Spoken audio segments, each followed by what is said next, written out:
ప్రియ కుమారుడునైనటువంటి నజరేయుడు యేసు నామమున మీ అందరికీ వందనాలు చెల్లిస్తూ ఉంటున్నాను. ఈ ఉదయకాల సమయంలో ఈ రీతిగా మిమ్మల్ని కలుసుకుంటున్న బట్టి ఎంతగానో సంతోషిస్తూ ఉంటున్నాను. వాక్యాన్ని మనము పరిశీలన చేస్తున్నట్లయితే ఎవరి కొరకు, దేని కొరకు మనము ప్రార్థించాలి అని మనము ప్రశ్న వేసుకున్నట్లయితే మన కొరకు, మన రక్షణ జీవితము విషయములో ఎదుగుటకు మనము ప్రార్థించవలసినటువంటి వారమై ఉన్నాం. శరీరధారిగా ప్రభు అయినటువంటి యేసుక్రీస్తు వారు జీవిస్తున్నటువంటి దినములలో హెబ్రీలకు రాసినటువంటి పత్రిక 5వ అధ్యాయము 7వ వచనము మనకు ఈ రీతిగా సెలవిస్తూ ఉంటున్నది. శరీరధారి అయి ఉన్న దినములలో మహా రోదనముతోనూ కన్నీళ్లతోనూ తన్ను మరణం నుండి రక్షింపగలవానికి ప్రార్థనలను యాచనలను సమర్పించి భయభక్తులు కలిగి ఉన్నందున ఆయన అంగీకరింపబడెను. చూడండి, ఈ రీతిగా ఆయన తన్ను తాను తగ్గించుకొని మరి తండ్రి ఎదుట ఆయన అంగీకరింపబడేటట్లుగా ఆయన యొక్క సాక్ష్య జీవితము మనకి ఇక్కడ కనబడుతున్నది. విశ్వాసులంగా కొనసాగుతున్నటువంటి మనము, నిజ క్రైస్తవులముగా జీవిస్తున్నటువంటి మన యొక్క విశ్వాస జీవితము మరి ప్రభు ఎదుట, తండ్రి ఎదుట మన యొక్క విశ్వాస జీవితము అంగీకరింపబడేటట్లుగా మనము జీవించవలసినటువంటి వారమై ఉంటున్నాం. అనగా మన రక్షణ జీవితము దినదినము అభివృద్ధి చెందుటలో మనలో ఉన్నటువంటి లోపములను, లోటులను సరిచేసుకుంటూ ఈ లోకములో మనము ముందుకు సాగవలసినటువంటి వారమై ఉంటున్నాం. ఈ రీతిగా పరిశుద్ధ గ్రంథాన్ని మనము పరిశీలన చేసినట్లయితే అనేకులు ఆ రీతిగా వారి యొక్క విశ్వాస జీవితాలను సరిచేసుకుని ప్రభు యొక్క కృపలో ఎదిగినట్లుగా మనము చూస్తూ ఉంటున్నాం.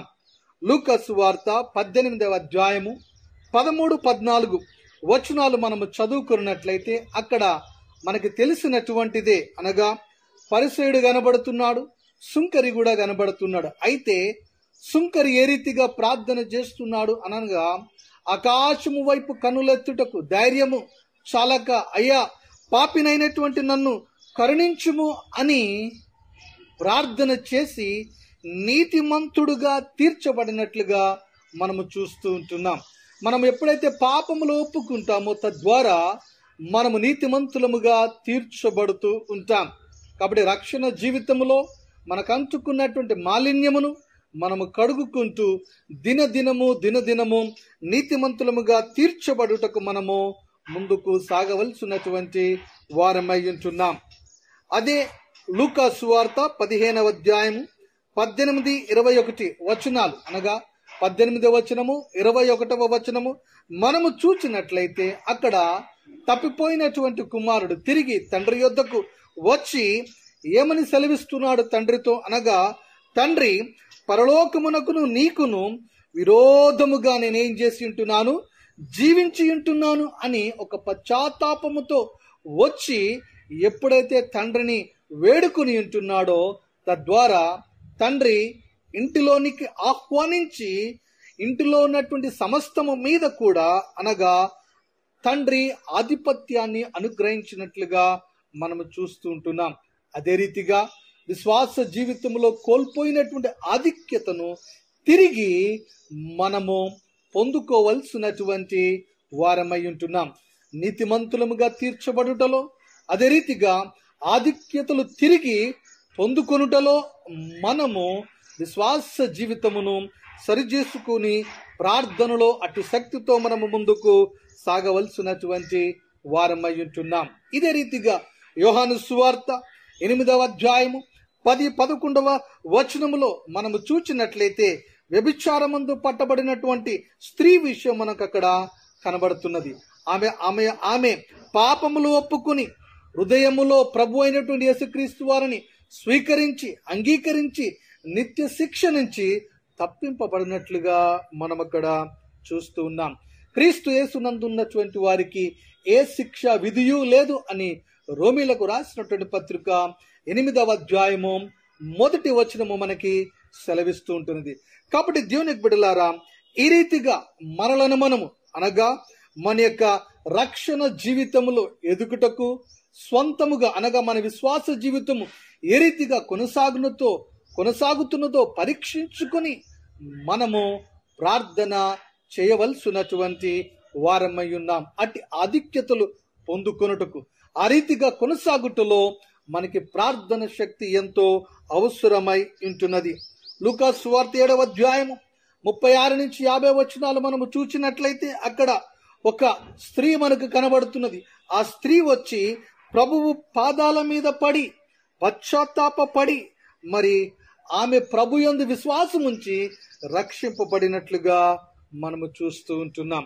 కాబట్టి దేవుని బిడ్డలారా, మన విశ్వాస జీవితము ఎదుగుటకు నూతన పరచబడుటకు ప్రార్థన సహవాసము ద్వారా మన యొక్క విశ్వాస జీవితము మార్పు చెందవలసి ఉంటున్నది. 25వ కీర్తన 1వ వచనమును మనము చదువుకుందాం. యెహోవా, నీ దిక్కునకు చూచి నా ఆత్మను ఎత్తుకొనుచున్నాను. నా దేవా, నీ యందు నమ్మకించి ఉన్నాను, నన్ను సిగ్గు పడనీయకము. ఆయన వైపు చూస్తూ ఆయన యందు మనము నిరీక్షణ విశ్వాసముతో నమ్మికయుంచి ప్రార్థనలో అట్టి శక్తితో అట్టి బలమును మనము పొందుకొని ఈ లోకములో మన రక్షణ జీవితమును దినదినము ఎదుగుటలో దినదినము రూపాంతరము చెందుటలో ప్రార్థనా శక్తిని ఆశ్రయించి ఆ రీతిగా ముందుకు మనము కొనసాగుతూ ఆయన సాక్షులంగా ఈ లోకములో ఆయనను మనము మహిమపరచదము. ఈ ఉదయకాల సమయంలో అట్టి తీర్మానముతో అట్టి నిర్ణయాలతో అట్టి శక్తిని మనము పొందుకుని ఈ దినమంతటిలో ఆయనను స్తుతించే వారముగా ముందుకు సాగుదాం. ప్రార్థన చేసుకుందాం. ప్రభువా, మీ కొందనాలు స్తోత్రాలు స్తుతులు చెల్లిస్తుంటున్నాం. ఇదిగో నాయన ప్రభా, మా వ్యక్తిగత రక్షణ జీవితము విషయంలో ప్రభా పరీక్షించుకుని ఆ రీతిగా నాయన ప్రభా నీతిమంతులముగా తీర్చబడుతూ నాయన ప్రభా మరి అదే రీతిగా ప్రభా మీరిచ్చిన ఆధిక్యతలలో ప్రభా కొనసాగుతూ నాయన ప్రభా నీ సాక్షులంగా జీవించే కృపతో మమ్మల్ని బలపరచమని యేసు నామమున అడుగుచున్నాము తండ్రి, ఆమేన్. ప్రభు అయినటువంటి యేసుక్రీస్తు యొక్క కృప మీ అందరికీ తోడై ఉండును గాక. ఆమేన్.